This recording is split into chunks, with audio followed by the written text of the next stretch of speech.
Varicose veins కి సరైన చికిత్స కోసం సంప్రదించండి ఎవిస్ హాస్పిటల్. నమస్కారం. నేను రమారావి. చాణక్య నీతి సూత్రాల గురించి తెలుసుకుంటున్నామండి. చాణక్య నీతి సూత్రాలు చాలా వరకు మన జీవితానికి ఉపయోగపడతాయి. మనకు సాధారణంగా మన జీవితాల మీద కొన్ని ప్రశ్నలు ఉంటాయి. ఎప్పుడు సుఖ సంతోషాలతో ఉండాలంటే ఏం చేయాలి? చాణక్యుడిది ఒక ప్రత్యేకమైన స్టైల్లో ఇవి చెప్తారు. ఇది ఒకటే ఇప్పుడు ఇవాళ నేను చెప్తున్నదే కాదు, ఇలాంటివి 4-5 విషయాలు ఉన్నాయి. జీవితం సుఖంగా వెళ్ళాలంటే ఒక వ్యక్తి అసలు ఏది పాటించాలి, ఎలాంటివి పాటిస్తే సుఖంగా హాయిగా ఉంటాడు. ఇందులో ఈయన మొట్టమొదట చెప్పిన పాయింట్ అండి, భలే ఇంట్రెస్టింగ్ పాయింట్. అబద్ధాలు చెప్పద్దు. అబద్ధం చెప్పడం కనుక మొదలు పెడితే దాన్ని కవర్ చేయడానికి ఇంకోటి, దాన్ని కవర్ చేయడానికి ఇంకోటి, ఏమిటేమిటో చెప్తాం.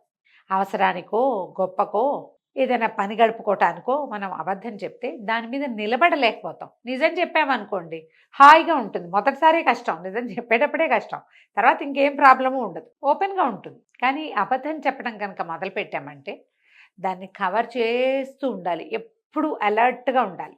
కూల్గా ఉండేందుకు అవకాశం ఉంది. సుఖం లేదు, సంతోషం లేదు, ప్రశాంతత మొదలే లేదు. అందుకని అబద్ధాలు చెప్పద్దు.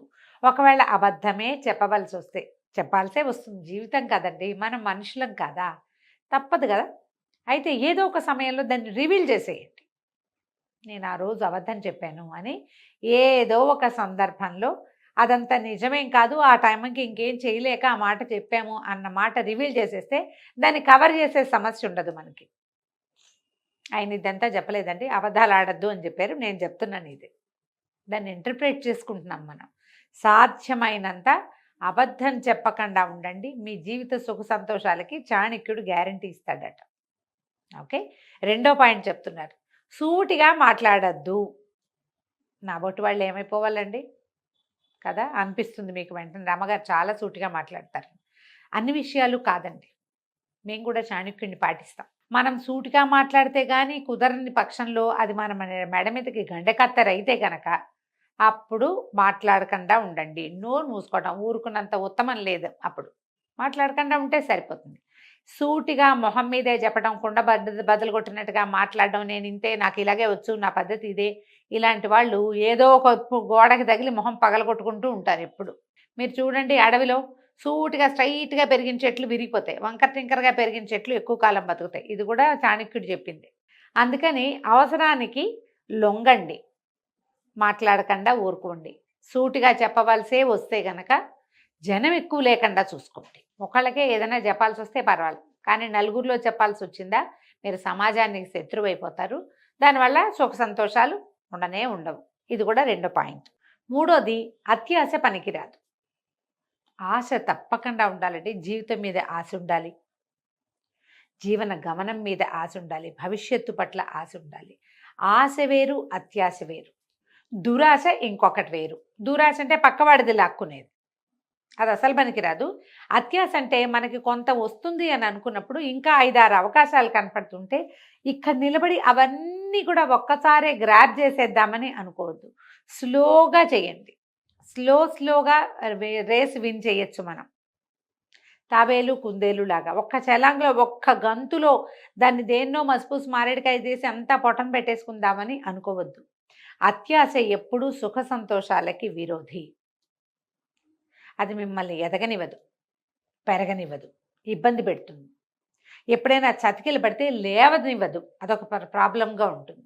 అందుకని ఎక్కువ చోట్ల మదుపులు పెట్టి ఒకేసారి చాలా సంపాదించేసేయాలని కానీ, చాలా పని చేసేయాలని కానీ, చాలా మంచితనాన్ని కొట్టేయాలని కానీ ఎక్కువగా ట్రై చేయొద్దు. స్లోగా రేసు విన్ చేయటానికి ట్రై చేయమంటాడు చాణక్యుడు. తర్వాత 4వది చెప్తాడండి, లక్ష్యం పెట్టుకోండి దేనికైనా. అంటే బీ ఫోకస్డ్ అని చెప్తాడు. ఏదైనా సరే ఒక లక్ష్యం పెట్టుకుని దానికి వెళ్ళటానికి ఒక మార్గనిర్దేశనం చేసుకుని ఆ మార్గం ప్రకారం మన లక్ష్యాన్ని ఛేదించడానికి, భేదించడానికి, సాధించడానికి ప్రయత్నం చేస్తేనే జీవితం సుఖవంతంగా వెళ్తుంది. కమింగ్ 5 ఇయర్స్లో అలా పెట్టుకోవచ్చు. వచ్చే సంవత్సరానికి నేను ఇల్లు కట్టేసి పై సంవత్సరానికి మా పిల్లల్ని ఫారిన్ పంపేసి అలా పెట్టుకోకండి. కొంచెం తాపీగా కొంచెం సమయం పెట్టుకుని ఫలానాది చేయాలి అంటే మనం ఎట్లా, what is plan of action, మనం ఎలా ప్లాన్ చేసుకుంటే, ఎలా నియమం ఏర్పరచుకుంటే, ఎలా నియమావళి పెట్టుకుంటే ఈ లక్ష్యాన్ని ఛేదించగలమో ఆలోచించండి. సాధారణంగా విద్యార్థులకైతే చదువుల మీదండి, సంసారులకి డెవలప్మెంట్ మీద, అంటే మనం సాధించబోయే కుటుంబం సాధించబోయే అభివృద్ధి మీద గనక మీకు లక్ష్యాలు ఉంటే గనక భాగస్వామిని కలుపుకోండి. మీరు ఒక్కరే డిసైడ్ చేసి చేయకూడదు. మీతో పాటు రెండో వాళ్ళు కూడా, స్పౌస్ కూడా, ఆడగానే మగగానే, మన భార్యాభర్తల్లో ఎవరైతే వాళ్ళు కూడా మన లక్ష్యంలో భాగస్వాములుగా ఉండాలి. అప్పుడే మన తాలూకు ప్రయాణం కుంటుపడకుండా ఉంటుంది. మనం ఏటికి లాగి వాళ్ళు కోటికి లాగితే అప్పుడు కుదరదు. ఇప్పుడు లక్ష్యాలు ఏముండవు. అందుకని ఇది కుటుంబంలో చేసేటప్పుడు కుటుంబ లక్ష్యం ఒకటి పెట్టుకోవాలి. మిగిలిన వాళ్ళు కూడా దానికి సహకరిస్తారు. మనకి ఏ ఇబ్బందులు ఉండవు. ఇందులో ఆఖరి పాయింట్ అత్యద్భుతమైన పాయింట్ అండి. సుఖ సంతోషాలకి బద్ధ విరోధి ఏంటంటే కోపం. అస్సలు కోపాన్ని దగ్గర చేరనివ్వబోకండి. మీరు కోపంగా ఉన్నప్పుడు ఏం మాట్లాడతారో మీకు తెలీదు. ఈ కోపంలో చాలా రకాల నష్టాలు జరిగిపోతాయి. ఒకటి మన దురుస్తనము వాటి వల్ల స్నేహితులు పోతారు, డబ్బు పోతుంది, పరువు పోతుంది, పదవి పోతుంది, సమయం పోతుంది, ప్రపంచం మనది కాకుండా పోతుంది.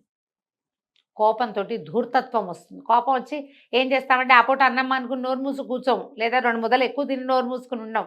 సాధారణంగా కోపం ఎలా ఉంటుంది, లోపల మంట, దాన్ని బయటికి వెడలుగక్కేయాలి కదా. ఈ కక్కేసే క్రమంలో ఏమవుతుంది, మన చుట్టూతా ఉన్నదంతటినీ కాల్చేస్తుంది, సమాజాన్ని మనతో ఉండనివ్వకుండా చేస్తుంది.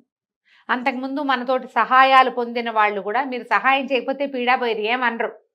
కానీ మీరు కోపం చూపించి ధూర్తంగా ప్రవర్తించారంటే ఇది గుర్తుంటుంది.